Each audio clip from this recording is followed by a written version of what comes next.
Hai, semoga kamu semua dalam kondisi sehat dan bahagia. Selamat datang kembali di Pensiun Everywhere, podcast buat kita semua yang sedang merancang pensiun impian. Kembali dengan Lianti di episode ke-12, yang adalah bagian ke-6 dari topik jualan after 40. Kali ini aku mau bahas tentang jualan produk bikinan sendiri alias produk handmade alias produk homemade. Apa sih tantangan dan tips sukses jualan produk bikinan sendiri? Yuk kita bahas. Kamu punya keahlian dan hobi bikin-bikin? Mulai dari bikin cookies atau kue, atau kamu suka bikin masakan, bikin coklat, aksesoris, tas, baju, rajutan, boneka, lip balm, lilin, sampai sabun. Wah, kalau kamu punya hobi-hobi begitu, itu bisa banget tuh buat dijual. Malah rasanya banyak tuh yang memulai jualan itu malah dari jualan hasil bikinan sendiri. Karena pada dasarnya semua proses produksinya bisa dikerjain sendiri, bisa dikerjain dari rumah, nggak perlu modal besar, dan yang paling penting karena berangkat dari hobi, ngerjainnya tuh penuh dengan cinta dan sukacita. Betul nggak? Kalau buat aku, bikin sendiri, terus dijual sendiri, itu dulu tuh nggak pernah masuk dalam pemikiran, nggak pernah kebayang deh. Kenapa? Karena jualin produknya orang lain, alias jadi reseller, jualin produk maklun, yang dalam artian itu proses produksinya udah dikerjain oleh orang lain, itu aja udah melelahkan, udah makan waktu, tenaga, pikiran. Apalagi kalau kita ngerjain sendiri juga proses produksinya, tambah pusing lagi. Tapi kemudian lain cerita. Ketika jualan produk skincare hasil maklun di basar-basar, kok banyak yang nanyain, kok nggak ada sabun ya? Nggak ada sabun ya, sabun kopi. Jadi kepikiran, lah iya juga ya, kenapa nggak jualan sabun kopi aja sekalian, gimana? Sebetulnya sudah sejak lama aku sudah bikin sabun sendiri, bukan buat dijual, tapi buat dipakai sendiri karena aku punya eksema di telapak tangan. Ya sebelum bikin sendiri sih dulu selalu beli. Sabun-sabun dengan bahan minyak alami begini kan harganya lumayan ya, 40-50 ribu kurang lebih per batang. Dan aku adalah tipe orang yang pakai sabunnya tuh boros. Dalam artian seminggu tuh sudah pasti habis. Karena berasa mahal dan boros, aku belajar bikin sabun sendiri. Dan sejak saat itu nggak pernah lagi beli, bikin sendiri, pakai sendiri. Singkat cerita, aku mulai bikin sabun. Tentunya sabun kopi, dengan aroma kopi, dengan bentuk biji kopi. Dan aku menamainya sebagai sabun kopi tubruk. Ini sabun yang sekaligus berfungsi sebagai scrub. Aku mulai membawa sabun kopi tubruk ini ke basar-basar. Kemudian juga mulai mengupload foto-foto produknya di sosial media, Facebook dan Instagram, plus kemudian masukin juga ke platform marketplace. Ternyata sabun kopi bikinan sendiri alias handmade ini penjualannya malah lebih bagus daripada penjualan produk hasil maklun. Padahal awalnya aku pikir sabun kopi ini cuman sebagai pelengkap, sebagai gimmick aja, sebagai penarik orang kalau pas di basar-basar supaya pada datang ke booth dan bilang, ih cute ya, ih lucu ya sabunnya. Dan mereka bisa nyobain produk skincare kopi lain yang aku bikin dari maklun. Tapi ternyata sabun kopi handmade ini penjualannya lebih wow. Dan akhirnya membuat aku menambah jenis koleksi produk bikinan sendiri.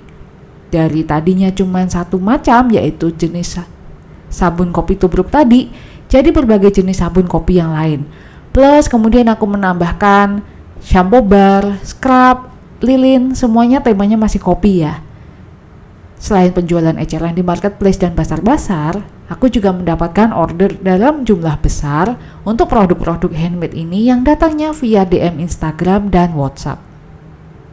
Dari pengalamanku menjual produk handmade, menjual produk bikinan sendiri yang surprisingly penjualannya justru lebih bagus daripada penjualan produk maklun, aku pengen share 3 hal yang menjadi faktor kunci kesuksesan menjual produk bikinan sendiri.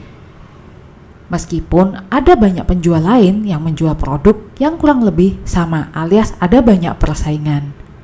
Yang pertama adalah mengenali konsumen atau pasar kita. Secara umum sih, kenapa orang membeli sabun natural handmade itu karena ramah di kulit dan ramah lingkungan. Tapi, kalau kita mau bedah lagi secara lebih spesifik, siapa mereka dan alasan mengapa mereka membeli dan menggunakan sabun natural handmade, aku menemukan setidaknya ada 4 kelompok konsumen. Kelompok yang pertama adalah mereka yang mencari produk untuk masalah kulitnya. Misalnya, mereka yang punya eksema, sama seperti aku, kenapa aku pakai sabun natural handmade karena ada eksema.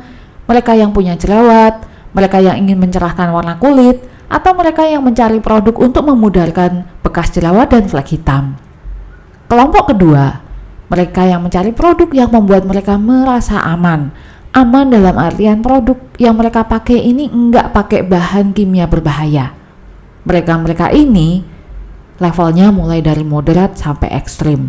Nah, yang ekstrim biasanya tuh sudah nggak mau lagi sabun pakai fragrance atau pewangi, nggak mau sabunnya pakai pewarna buatan, nggak mau pakai pengawet, hanya mau sabun dengan bahan kualitas yang terbaik.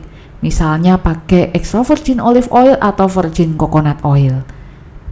Yang ketiga, kelompok konsumen sabun natural yang membeli karena mencari aroma unik, aroma yang enggak ditemukan di sabun-sabun lain yang diproduksi secara massal oleh pabrik. Ini sabun untuk menyenangkan indera penciuman dan untuk kepentingan mood. Sabun yang aromanya entah bikin relax, bikin kalem, bikin semangat, atau bikin fresh. Kelompok keempat adalah mereka yang mencari sabun unik yang menyenangkan mata. Ini sabun dengan kombinasi warna yang unik, atau sabun dengan lukisan, atau sabunnya bentuknya 3D, bentuknya aneh, unik, bentuk binatang dan sebagainya. Nah, ini mereka-mereka yang membeli sabun biasanya untuk kado, ataupun kadang untuk dirinya sendiri. Tapi kalau untuk diri sendiri, ini bukan jenis sabun yang dipakai untuk setiap hari. Target konsumenku adalah mereka yang mencintai kopi, mereka yang minum kopi setiap hari, mereka yang mencintai aroma kopi. Mereka akan menggunakan sabun kopi ini setiap hari untuk wake them up. Dalam artian sabun kopi ini akan membuat mereka merasa fresh, merasa termotivasi, dan merasa lebih semangat. Plus target konsumenku juga karakteristiknya adalah mereka yang peduli dengan lingkungan. Ini jelas adalah tipe pembeli yang enggak akan keberatan dengan penggunaan fragrance oil untuk mendapatkan aroma kopi yang pas dan mirip dengan aroma kopi beneran. Mereka juga enggak keberatan dengan penggunaan minyak yang dipakai, enggak harus organik, enggak harus minyak yang ekstra virgin. Dan mereka juga tidak keberatan kalau kemasannya itu enggak fancy. Dengan memahami apa yang dimau konsumen, aku fokus membuat produk untuk pasar ini dengan menciptakan produk yang aromanya tuh kopi banget, atau turunan kopi macam mocha begitu. Plus, karena ini adalah sabun yang akan dipakai sehari-hari, aku fokus bikin sabun dengan kombinasi minyak yang akan menghasilkan sabun berbusa, lembut, tapi nggak cepat habis, nggak gampang lembek. Faktor kedua yang menjadi faktor kesuksesan jualan produk handmade atau produk bikinan sendiri adalah unique selling point, alias kita bikin produk yang unik, yang beda dari yang ditawarkan oleh pesaing. Tentunya unique selling point ini juga berdasarkan dari manfaat atau jenis konsumen yang kita layani juga. Kalau dalam kasusku, karena target konsumenku adalah mereka yang pecinta kopi, maka unique selling pointku semuanya berkaitan dengan kopi. Mulai dari aroma kopi, sabunnya bentuk biji kopi, kemudian penamaan sabunnya pun juga merujuk pada nama-nama pada menu kopi di coffee shop. Dalam perkembangannya, karena konsumenku itu bukan cuma pecinta kopi, tapi mereka juga orang-orang yang peduli lingkungan, aku memanfaatkan kembali ampas kopi. Ampas kopi ini menjadi bahan membuat sabun, dan ampas kopi ini sukses menjadi unique selling point dari semua produk handmade yang aku bikin. Faktor ketiga adalah punya produk seasonal alias limited edition. Kenapa sih ini bisa jadi faktor sukses jualan produk handmade? Karena faktor ini memberikan efek scarcity alias kelangkaan. Kamu nggak beli sekarang, nggak bakal ada lagi. Atau hanya akan ada lagi tahun depan. Ini tuh sebetulnya aku adopsi dari strateginya Starbucks loh, yang selalu punya minuman seasonal. Dan sebetulnya menu-menu sabun kopi seasonalnya itu aku sesuaikan dengan menu Starbucks juga. Jadi menjelang musim gugur, autumn, aku keluarin juga tuh pumpkin spice latte. Nanti di Natal muncul koleksi peppermint mocha. Tahun baru Imlek, saatnya lah kita keluarin koleksi orange coffee atau yuzu coffee. Dan aku juga seringkali menyesuaikan koleksi produk sabun ini sesuai dengan event, baik secara tema ataupun komunitasnya, tapi juga pakai catatan ya, kalau ada ketersediaan bahannya. Misalnya, pernah tuh untuk event Basar Perancis, kok pas banget aku punya sisa wine yang udah ada setahun, udah dibuka dan gak mungkin aku minum. Ya sudah, olah aja, jadilah wine sobar, pas dengan komunitas basarnya. Atau basar summer, musim panas, keluarinlah koleksi-koleksi semua sabun kopi yang berkaitan dan pakai coconut. Basar di kedutaan Amerika di bulan Oktober, keluarlah tuh pumpkin spice sobar. Jadi itulah 3 faktor, 3 hal yang menurutku memberikan peran besar dalam kesuksesan menjual produk sabun natural handmade. Semoga kamu terinspirasi dengan pengalamanku. Kalau episode ini bermanfaat buat kamu, jangan lupa sharing podcast ini supaya lebih banyak orang over 40 yang sedang mempersiapkan pensiun terbantu dengan podcast ini. See you di episode berikutnya.